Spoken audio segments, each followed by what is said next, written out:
Good morning all. ഇന്നത്തെ എൻ്റെ ചിന്ത അപമാനത്തിൻ്റെ മൗനത്തിലൊളിഞ്ഞ സത്യം.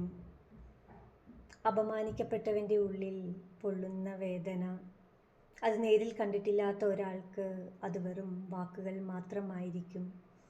പക്ഷെ അതനുഭവിച്ച ഒരാളുടെ മനസ്സിൽ അത് ഒരു മുറിവാണ്. ആരും കാണാത്ത, ആരും മനസ്സിലാക്കാത്ത ഒരു മുറിവ്. ഒരാളെ തെറ്റുകാരനായി തെളിയിക്കാൻ ലോകം എത്ര വേഗത്തിലാണ് ഓടുന്നത്. പക്ഷെ ഒരു നിരപരാധിയുടെ സത്യം മനസ്സിലാക്കാൻ അതേ ലോകം പലപ്പോഴും മൗനമായി നിൽക്കും. ഓർക്കുക, തെറ്റുകാരനല്ലാത്ത ഒരു മനുഷ്യൻ ഒഴുക്കിയ ഓരോ തുള്ളി കണ്ണുനീരിനും വിലയുണ്ട്. അത് ദുഃഖത്തിൻ്റെ കണ്ണുനീരല്ല, അത് സത്യത്തിൻ്റെ ശബ്ദമാണ്. കാലമൊരിക്കലും മിണ്ടാതിരിക്കില്ല. ഇന്ന് ആരെങ്കിലും നമ്മെ തെറ്റായി മനസ്സിലാക്കിയാൽ നാളെ സമയം തന്നെ നമ്മുടെ സത്യം പറഞ്ഞു തരും. അതുകൊണ്ട് അപമാനം നമ്മെ തകർക്കാനല്ല, നമ്മെ കൂടുതൽ ശക്തരാക്കാനാണ്. മൗനമായി മുന്നോട്ട് നടക്കൂ. കാരണം